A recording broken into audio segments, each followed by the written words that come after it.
I guess, as I think for a lot of people, Monet was one of the first painters that I got to know as a child growing up, and was always very impressed and astonished by his work. And I think growing up and getting to know the work more and being involved myself in my own process, in my own art making, I was always very intrigued by the gestural, emotional drawing underneath the paintings. That when you get close, that you see all this gestural paint strokes, brush strokes, and then when you step away, you realize the entire landscape. I think this was the thing that intrigued me the most about his work, and that I was always very fascinated by how he achieved that sort of the underlying emotional memory of the landscape, and that how that would compose a whole landscape when you step away. I was really trying to have a dialogue with in the last couple of months, also when I was involved doing my own work in regards, because I think the idea like how a painter approaches landscape, like if you take your canvas inside the landscape and you paint from nature, or if when you step into the studio and you paint from memory, and how that relates also to sketching. Like if you paint from sketches, if you sketch first, then you paint, and how that relationship is. And I was very curious to understand a little bit more and get more familiar with Monet's process about this. And obviously, if you look at the size of the canvas, it's quite clear that he wasn't taking that entire canvas into his garden to paint the ponds, but it was also a reflection of his memory and emotional memory of the ponds.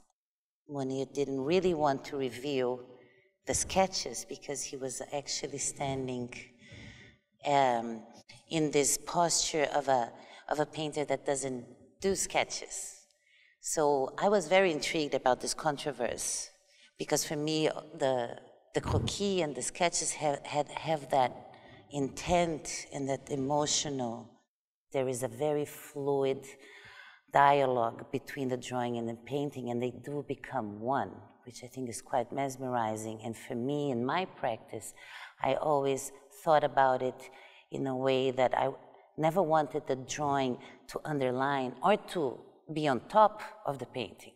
A drawing, for me, was in a dialogue with the painting. I wanted both things to somehow melt into each other and have equal power over the piece, and not one to dominate the other. Not that the drawing should become a painting, not that the sketch should then become a painting, but that actually that difference would disappear, and that a sketch can be a painting, and that a sketch can dominate the canvas, and that it could be seen as a painting as well. The idea of like going into a space where you don't have a horizon, going into a space where you can get lost into the space itself, into colors, into lines, you know, without necessarily recognizing the landscape, recognizing perspective.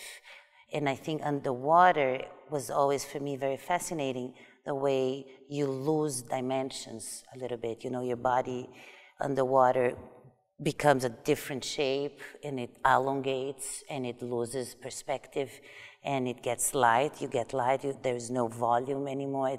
All that brought me into actually working a lot underwater when I was very involved with the process of video making, because I wanted to lose perspective. I wanted to lose the horizon, and I wanted that shapes could change, and that the water could, in a way, dominate a little bit and carry movements and carry where things would go, so that I wasn't in control of it anymore, that I would lose the control, and then allowing yourself to step into a place again where you lose control and you bring in that knowledge with you so that you can expand other territories. And working underwater for me has that sort of idea that you would step into a space that you lose the control because there is a different perspective happening.